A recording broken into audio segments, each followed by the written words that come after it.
Now, don't be afraid to scribble. Scribble, scribble. Take two, please.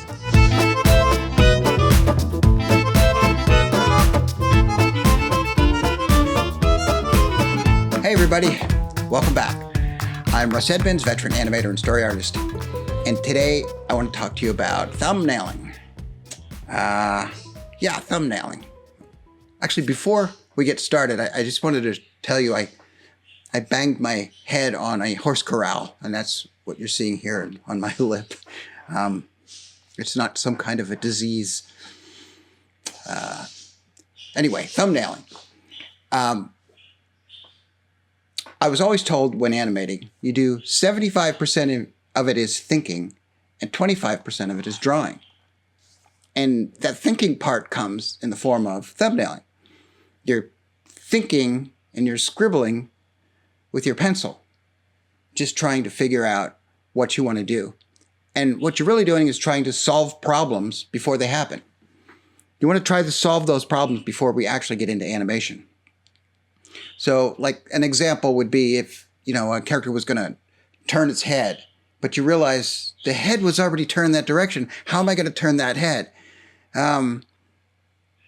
Another thing would be is if you were trying to draw a character smiling, but the head was facing down and there's a problem. Or how do I draw this paw? How do I arc this character up when I'm running out of headroom on the frame? Those are questions you can always answer with a quick sketch. Here's Max from The Little Mermaid. This is an early thumbnail. You can see how rough it is. Now he's sniffing the air for Ariel, and then he does an anticipation and he runs off screen. And here is an example of Philippe. And he gets scared. His eyes bug out.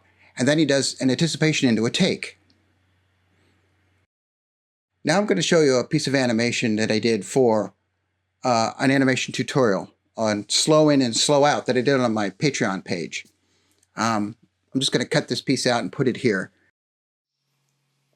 It's in the it's located in the animation collection, animation tutorial collection folder on the Patreon page, so you can find it there.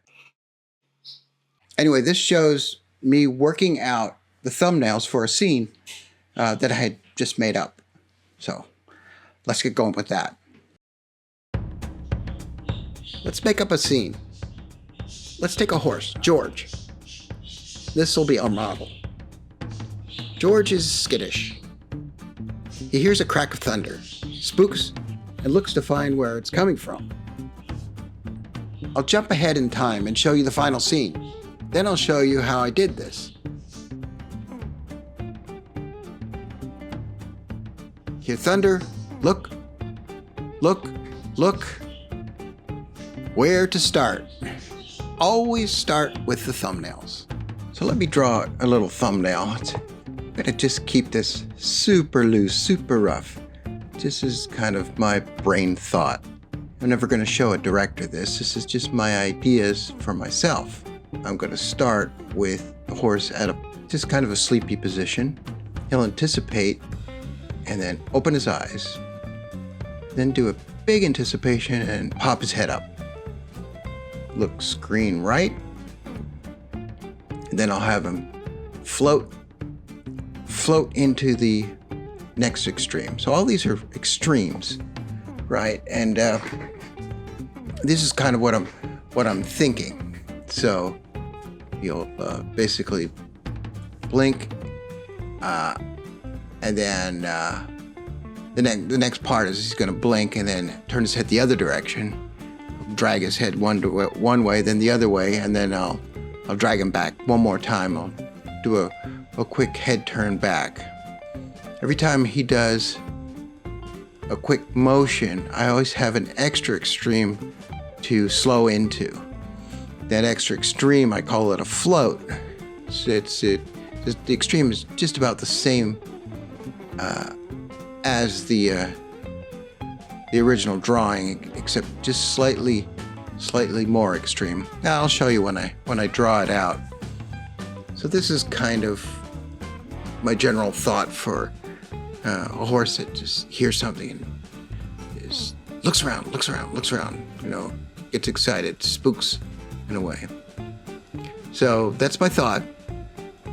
Now you can see I'm not concerned about the drawings. I'm just concerned about how many extremes I need to actually do this scene, and then try to figure out the timing in my head as I'm doing doing these sketches. What I'm trying to say is, don't be afraid of bad drawings, and don't be afraid to waste paper. It's all part of the process. Please like and subscribe. And if you want to see more tutorials and chalk talks on animation and animal behavior, come join me on Patreon. The link's down below. That's it for now. So I'm going to just say, enjoy the life around you, observe and experience, and then bring it back to the studio. And I'll see you soon. Bye.